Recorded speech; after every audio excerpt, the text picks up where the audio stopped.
Scientists in China claim they are building the world's first pregnancy robot. Could this solve infertility, or is it a challenge to God's design?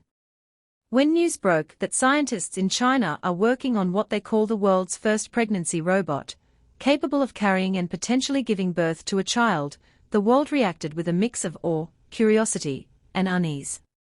Some hailed it as a revolutionary step toward solving infertility, while others immediately raised moral, ethical, and even spiritual concerns.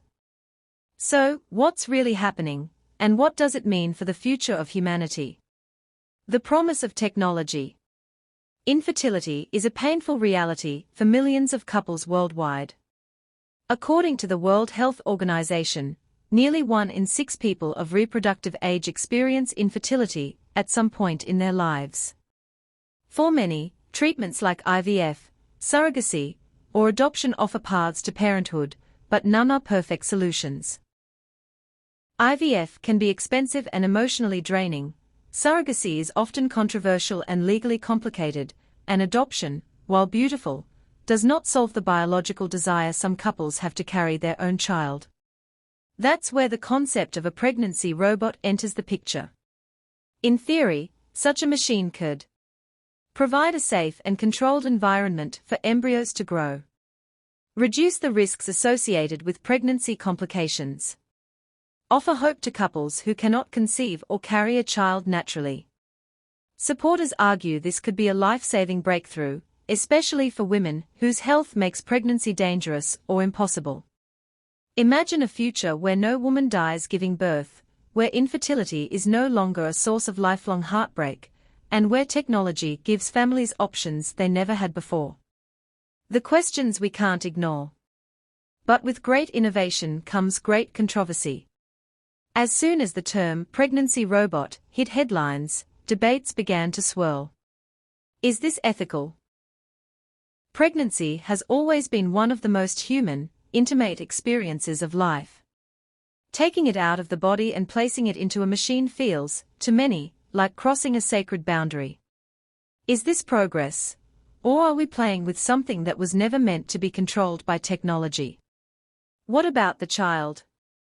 Human development in the womb is shaped by countless biological and emotional factors, the mother's heartbeat, hormones, even stress levels. Can a machine truly replicate that? Would a child born from a pregnancy robot grow up differently? Scientists don't yet have these answers. Who controls this technology? If such machines become real, who gets access? Will it be available only to the wealthy, creating a new form of inequality?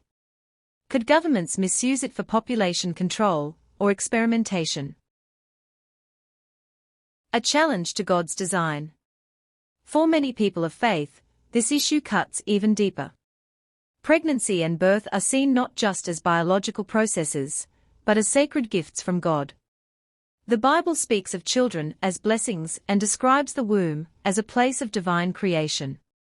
So the question arises, if humans build a robot womb, are we honoring God by using our intelligence to ease suffering, or are we challenging His design for life? Some religious voices might argue that this is a dangerous step toward trying to replace God, a modern Tower of Babel where human pride leads us to tamper with mysteries beyond our understanding. Others might see it as part of humanity's God-given creativity, the same way we use medicine, surgery, or technology to heal and preserve life. It's a profound debate with no simple answers. The bigger picture.